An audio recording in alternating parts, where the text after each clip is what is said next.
নমস্কার বন্ধুরা, সাধনা রান্নাঘর থেকে সবাইকে সুস্বাগত জানাই। তো আশা করি সবাই ভালো আছেন। তো আজকে আমি রান্না করব লাল শাকের বড়া। তো আমি বাজার থেকে এক বান্ডিল লাল শাক নিয়ে আসলাম। তো লাল শাকটা এবার আমি কুচিয়ে নেব। তো দেখুন লাল শাকটা কুচিয়ে নেই।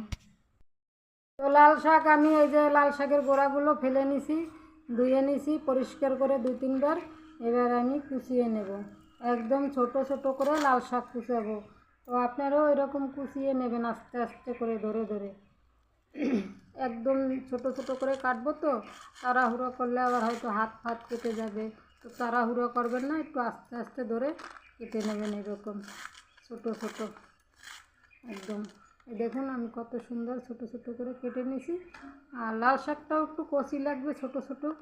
যদি লাল শাকটা একটু মানে শক্ত হয়ে যায় তাহলে খেতে ভালো লাগবে না, সেদ্ধটা কম হবে। লাল শাকটাও কচি লাগবে। তো লাল শাকটা আপনারা কচি দেখে নিয়ে আসবেন বাজার থেকে, একদম ছোট ছোট। তো কেটে নিচ্ছি লাল শাক। বন্ধুরা আমি সব শাক কেটে নিলাম। এবার শাকগুলো আমি থালায় তুলে নেই পাত্রে। অনেকগুলোই শাক হয়েছে, অনেকগুলো একদম কচি কচি লাল শাক। বড়া বানাইলে খুবই সুন্দর হবে। আমি শাকটা কুচিয়ে নিছি। এবার আমি 2টো লঙ্কা নিছি, 3টে, আর এই যে বড় সাইজের একটা পেঁয়াজ নিছি, এগুলো আমি কুচিয়ে নেব। দেখুন আমি লঙ্কাটাকে কুচিয়ে নিচ্ছি। লঙ্কাটাকে এইভাবে বোট ফেলে এরকম ছোট ছোট আকারে কুচিয়ে নেব, যাতে শাকের সঙ্গে মিশে সুন্দর। আর এই লঙ্কাটা অবশ্য একটু ঝাল আছে, তাই আমি 3টে লঙ্কা নিয়েছিলাম। 3টে দেবো না, আমি 2টো দেব। বেশি দিলে আবার খাওয়া যাবে না, ঝালে প্রচুর ঝাল আছে লঙ্কাটায়। তো আমি 2টো দিলাম। আর পেঁয়াজটা আমি এই যে ছাড়াইয়ে নিচ্ছি। পেঁয়াজ কুচিয়ে দেবো এর ভিতরে ছোট ছোট আকারে। তো পেঁয়াজটা ছাড়িয়ে নিলাম। এবারে আমি পেঁয়াজটাকে এরকম ছোট ছোট টুকরো করে নেব। দেখুন ছোট ছোট টুকরো করে নিছি। এবার আমি একদম কুচি কুচি করে পেঁয়াজটাকে কুচিয়ে নেব। মেশিনে ঘষে নিলেও ভালো হবে না, একটা সুন্দর একদম গলে যাবে। মেশিনে কুচিলে ভালো হবে না, হাতেই আপনারা এইভাবে ছোট ছোট করে একদম কুচিয়ে নেবেন। তো দেখুন আমি এই যে পেঁয়াজ লঙ্কা কুচিয়ে নিলাম। তো চলুন রান্না করি। নমস্কার বন্ধুরা, তো লাল শাকের বড়া করার জন্য আমি পরিমাণ মতো নুন দিয়ে দেব।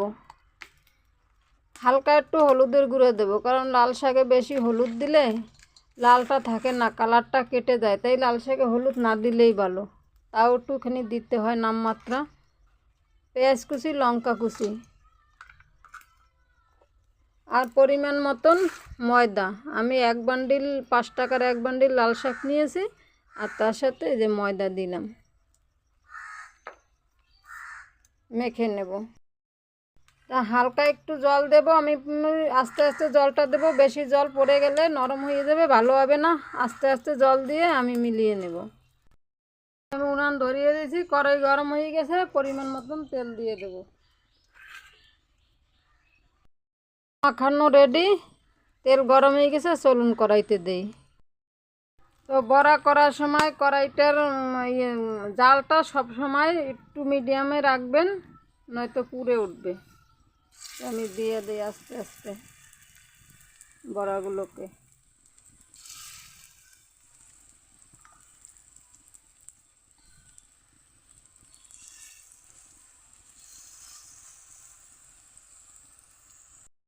কড়াইতে দিয়ে দিছি, এবারে দেখি কি হয়েছে। দেখুন কত সুন্দর হয়েছে। একে একে আমি সব এখন উল্টিয়ে পাল্টিয়ে দেব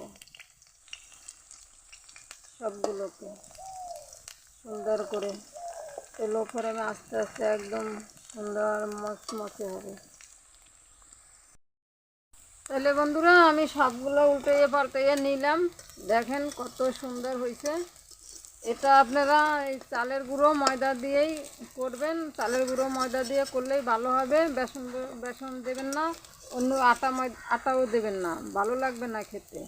হয়তো চালের গুঁড়ো নয়তো ময়দা, এই দুটোর একটা দিয়ে করবেন।